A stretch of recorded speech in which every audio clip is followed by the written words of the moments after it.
សិនយ៉ានខានជួបគ្នាយូរហើយវ៉ានីងអញស្គាល់អ្នកដឹកជញ្ជូននេះដែរ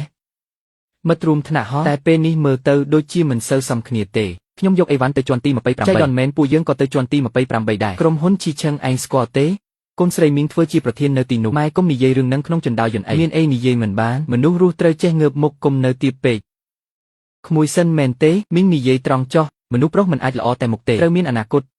បើកាលនោះវ៉ានីងជ្រើសយកក្មួយម្លេះពេលនេះប្រហែលជាត្រូវដើរដឹកអីវ៉ាន់ដែរហើយ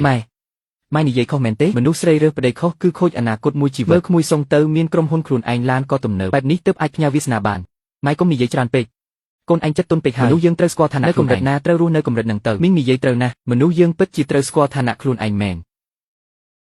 វ៉ានីងអូនគួរតែមើលមនុស្សឲ្យច្បាស់បន្តិចទៅកុំឲ្យអតីតកាលទាញទម្លាក់ម៉ែគាត់ទៅតាហះរឹតតែល្អកុំឲ្យនៅយល់សពទាំងថ្ងៃទៀតអេវ៉ាន់នេះខ្ញុំក៏យកទៅក្រុមហ៊ុនជីឆឹងដែរអញ្ចឹងល្អយកទៅដល់ឆាប់ចេញទៅវិញទៅកុំរំខានការងារគេ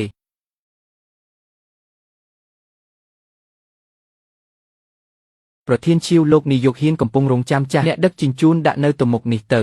ញៀវប្រាប់ឲ្យយកទៅឲ្យដល់ទៅធ្វើការទីនេះមិនឲ្យអ្នកក្រៅចូលផ្ដេសផ្ដាស់ទេឬអត់គេមានច្បាប់ទម្លាប់តើអញដាក់ទីនេះទៅកុំរំខានគេខ្ញុំធ្វើតាមអតិថិជនកុំមកដឹកដល់ភ្ញៀវទទួលខ្ញុំនឹងទៅវិញ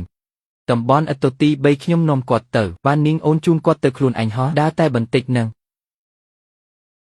ប្រធានឈៀវមិត្តភក្តិមែនទេធ្លាប់ស្គាល់គ្នាពីមុនគួរឲ្យរាប់អានណាស់រៀនចប់យូរហើយនៅអាចជួបមិត្តចាស់ទៀតអ្នកដឹកអេវ៉ាន់អាហាររបស់បងសូមអរគុណដាក់លើទៅនឹងហើយ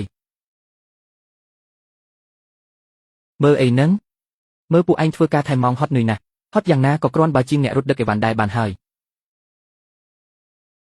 ហាវ៉ានីងសមត្ថភាពមិនធម្មតាទេនាយកឈៀវបង្រៀនបានល្អវ៉ានីងកូនខ្ញុំចេះគិតតាំងពីក្មេងមកផ្លូវក៏បានល្អលោកហ៊ានសរសើរពេកហើយឯងដឹកអេវ៉ាន់រួចហើយទៅវិញចុះអែមសម្ដីអំបញ្ញមិញកុំទុកក្នុងចិត្តអីមួយឃ្លាណាម៉ែខ្ញុំគាត់មាត់រៀងលឿនបន្តិចហ្នឹងគាត់និយាយត្រូវណាស់តើឯងឥឡូវដើរតែដឹកអេវ៉ាន់មែនទេតាមពិតទៅត្រឹមសញ្ញាបត្ររបស់ឯងរកការងារអង្គុយការិយាល័យមិនពិបាកទេអង្គុយការិយាល័យក៏មិនប្រកាសថាមើលឃើញច្បាស់ដែរឯងនៅតែអញ្ចឹងនិយាយអីស្ដាប់មិនសូវយល់សោះកាលពីមុនឯងក៏មិនដែលចង់ស្ដាប់យល់ដែរកាលនោះខ្ញុំគ្រាន់តែចង់បានជីវិតដែលមានស្ថិរភាពប៉ុណ្ណោះចុះពេលនេះឯងមានស្ថិរភាពទេ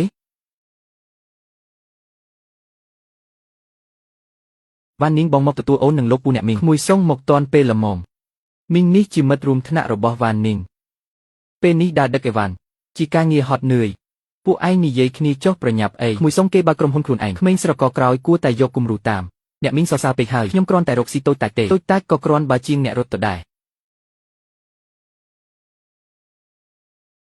បងប្រុសដឹកអេវ៉ាន់មួយថ្ងៃចាក់សាំងបានមួយពេញទេស៊ីសងលើសាំងអី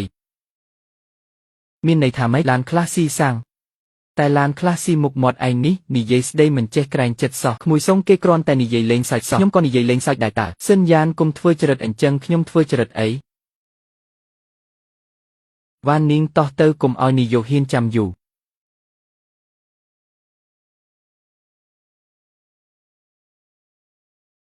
សិនយ៉ានខ្ញុំគ្រាន់តែគិតថា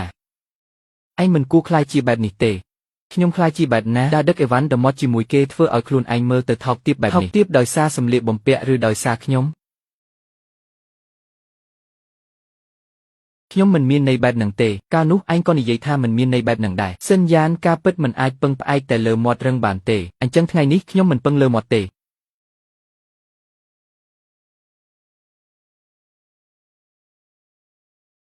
គេពូកែយកចិត្តទុកដាក់នឹងឯងណាគេមានជីវភាពល្អហើយមានស្ថិរភាពមានស្ថិរភាពគឺល្អហើយឯងកុំនិយាយសម្លេងបែបនេះអីសម្លេងបែបណាដូចជាមនុស្សដែលយកធ្លុះរឿងគ្រប់យ៉ាងអញ្ចឹងខ្ញុំគ្រាន់តែចៃដន្យមើលឃើញរឿងខ្លះប៉ុណ្ណោះមើលឃើញអីមើលឃើញថាពួកឯងខ្លាចធ្លាក់ចុះខ្លាំងណាស់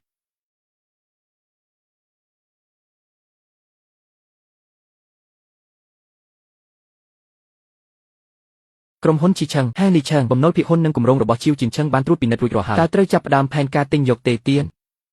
មើលសិនថាពួកគេសាកសមឲ្យយើងជួយសង្គ្រោះដែរទេរៀបចំរួចរាល់ហើយទៀនមិនបាច់បើកមកទេខ្ញុំទៅខ្លួនឯងបានហើយលោកនាយកហ៊ានខាងក្រុមហ៊ុនស៊ីនឡានខលមកណាត់លោកជួបគ្នាម៉ោង 10 ព្រឹកក្រុមហ៊ុនស៊ីនឡានមិនក៏ចាប់អារម្មណ៍ក្រុមហ៊ុនយើងទៅវិញលោកសិនមួយណាគឺជាការគេមិនបានប្រាប់ឈ្មោះពីលោកសិនប្រាប់ត្រឹមថាជួបគ្នានៅហាងកាហ្វេយុនថ្វានរៀបចំឯកសារក្រុមហ៊ុនទៅរៀបចំឯកសារក្រុមហ៊ុនទៅរើសយកឯកសារណាដែលមើលទៅល្អបំផុតតើគួរប្រាប់នាយកឈៀវរឿងផ្អាកស្វែងរកទុនសិនទេមុនពេលចរចាមានអ្នកដឹងកាន់តែតិចកាន់តែល្អ ពុកនាយកហ៊ានថ្ងៃនេះដូចជាមានធរៈគេមានធរៈរាល់ថ្ងៃហ្នឹងយប់មិញគាត់សួរខ្ញុំថាស្គាល់សញ្ញាណច្បាស់ដែរឬអត់អាអ្នកដើរដឹកអីវ៉ាន់ហ្នឹងហ៎គំនុំអ្នកចាស់ចូលក្រុមហ៊ុនផ្ដេសផ្ដាស់ម៉ែឯងនិយាយអាក្រក់ស្ដាប់បន្តិចតែវាជាការពិតគាត់ដូចជាខុសប្លែកពីមុនមនុស្សពេលធ្លាក់ដុនដាបតែងតែធ្វើពុតជាខុសពីធម្មតាហើយអ្វីដែលឯងត្រូវគិតពេលនេះគឺក្មួយសុំមិនមែនអតីតកាលទេលោកសិនជាកិត្តិយសណាស់ដែលក្រុមហ៊ុនស៊ីនឡានចាប់អារម្មណ៍ក្រុមហ៊ុនយើងពួកយើងមានអតិថិជនក្នុងស្រុកច្រើនធនធានក៏មានច្រើនគួរសម្ដែងខ្ញុំបានអានឯកសាររួចហើយបើអញ្ចឹងលោកប្រកាសជាដឹងហើយថាក្រុមហ៊ុនយើងមានទាំងក្រុមការងារនិងគម្រោងរបស់រដ្ឋធ្លាប់មានបទពិសោធន៍គម្រោងធំជាច្រើនតែគម្រោងតំបន់ថ្មីជាងពៀនកំពុងមានហានិភ័យលោកសិនរឿងនេះមិនអាចនិយាយផ្ដេសផ្ដាស់បានទេទើបខ្ញុំមិននិយាយផ្ដេសផ្ដាស់ស្មិចខ្ញុំមានឯកសារត្រឹមត្រូវនេះគ្រាន់តែជាកំហុសឯកសារបន្តិចបន្តួចប៉ុណ្ណោះកំហុសបន្តិចបន្តួចមិនធ្វើឲ្យធនាគារដកអិនទៀនទេតែជាចំណុចស្លាប់ទើបគេដកលោកសិនអ្វីដែលក្រុមហ៊ុនយើងត្រូវការពេលនេះគឺប្រាក់វិនិយោគមិនមែនការសួរចម្លើយទេមិនមែនមកវិនិយោគទេចុះលោកមកធ្វើអីគឺទិញយកក្រុមហ៊ុនយើងមិនទាន់ដួលនៅក្នុងបញ្ជីក្រុមហ៊ុនអាចទប់ទល់បានប៉ុន្មានថ្ងៃទៀតនេះជាការសម្ងាត់របស់ក្រុមហ៊ុន23ថ្ងៃការបញ្ចាំភាគហ៊ុនរបស់ឈីវជីនឈឹងក៏ជិតដល់ថ្ងៃកំណត់ដែរលោកសំបីតែរឿងនេះក៏សឹកដឹងដែរលោកហ៊ានមុននឹងខ្ញុំមកខ្ញុំមិនចូលចិត្តស្ដាប់តែរឿងប្រឌិតទេលក្ខខណ្ឌទិញយកទាំងស្រុងទទួលរ៉ាប់រងបំណុលទាំងអស់ភាគហ៊ុនចាស់ត្រូវរៀបចំថ្មីហើយវិតម្លៃក្រុមការងារឡើងវិញលោកធ្វើបែបនេះគឺឆ្លៀតឱកាសកេងចំណេញហើយខ្ញុំមិនមែនជាអ្នកបង្កបញ្ហាទេចុះតម្លៃវិញ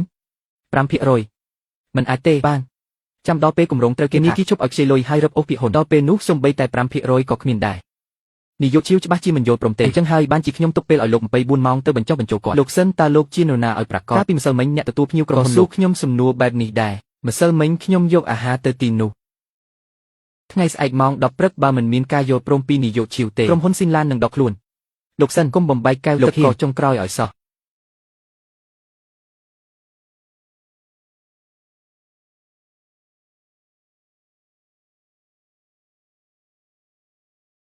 លោកហ៊ាននាយកឈីវនៅបន្ទប់ប្រជុំហើយគាត់មកការិយាល័យខ្ញុំមក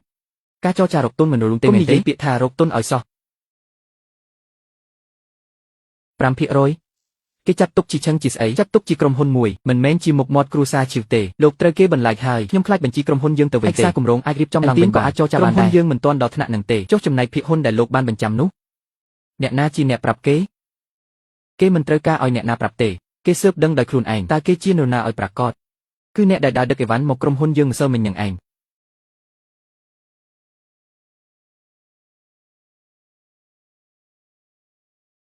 ប្រធានឈីវលោកហ៊ាននិងនាយកឈីវឆ្លុះមិនដឹងមិនទេថ្ងៃនេះក្នុងក្រុមហ៊ុនដូចជាចម្លែកឯងទៅធ្វើការសិនទៅ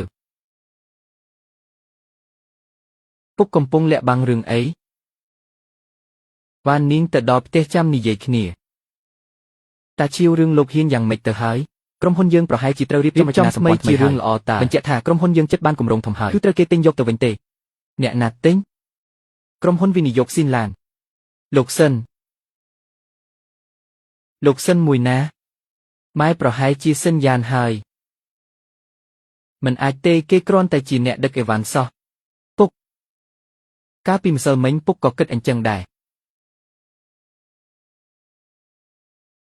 មុនម៉ោង10ព្រឹកពួកយើងត្រូវតែឲ្យចម្លើយគេខ្ញុំមិនយល់ព្រមទេបើលោកមិនយល់ព្រមគេនឹងដកខ្លួនហើយស៊ីនឡានដកខ្លួនខាងធនាគារនឹងរឹតតែរឹបអូសលឿនជាងនេះទៅទៀតលោកកំពុងតែបង្ខំខ្ញុំហើយមិនមែនខ្ញុំទេគឺភាគហ៊ុនដែលលោកយកទៅបញ្ចាំនោះឯងពុកបញ្ចាំភាគហ៊ុនអស់ប៉ុន្មានទៅរឿងមនុស្សចាស់ក្មេងកុំលូកមាត់ខ្ញុំជាប្រធានផ្នែករដ្ឋបាលមិនមែនកូនក្មេងទេទ្រព្យសម្បត្តិគ្រួសារលោកគឺនៅលើទៅនេះស្ទើរតែពាក់កណ្ដាលទៅហើយ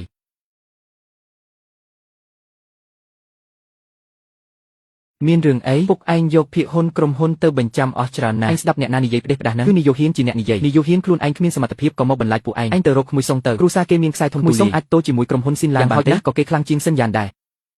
ម៉ែលើកនេះម៉ែប្រហែលជាមើលមនុស្សខុសពិតមែនហើយហានលីឆឹងតែងតែជំរុញឈីវជីនឆឹងរហូតតែក្នុងគ្រួសារឈីវពេលនេះប្រហែលជាវឹកវរអស់ហើយចុះឈីវវ៉ាននាងដឹងរឿងនេះហើយនៅដឹងត្រឹមពាក់កណ្ដាលបានហើយមនុស្សពេលដែលដឹងរឿងពាក់កណ្ដាលគឺងាយនឹងគិតផ្ដេសផ្ដាស់ភ័យខ្លាចដោយខ្លួនឯងបំផុតតើត្រូវទុកផ្លូវក្រោយឲ្យនាងដែរទេទុកផ្លូវឲ្យក្រុមហ៊ុនបានហើយមិនបាច់ទុកយករឿងអតីតកាលទេការរៀបចំបុគ្គលិកបានដាក់បញ្ចូលតាមបំណងរបស់លោកហើយបុគ្គលិកធម្មតាមិនដែលមើលងាយខ្ញុំមិនគួរយកកំហឹងទៅជៀសលើពួកគេឡើយខោអាវមួយកុំភ្លេនោះកុំទាន់អាវទុកអីបើស៊ីញ៉េតាគ្រូសាយើងនៅសល់អ្វីខ្លះនៅសល់ឱកាសរស់រានមានជីវិតបន្តពុកនៅមិនទាន់ប្រាប់ខ្ញុំទេថាបញ្ចាំភាគហ៊ុនអស់ប៉ុន្មានពាក់កណ្ដាលពុកធ្វើបែបនេះគឺដើម្បីតែគ្រូសាយើងទេតែគ្រូសាមួយនេះពេលនេះតម្រូវឲ្យខ្ញុំទៅអង្គរមនុស្សបានមើលងាយកាលពីម្សិលមិញនេះនាយកឈីវដល់ម៉ោងហើយណាត់គេទៅ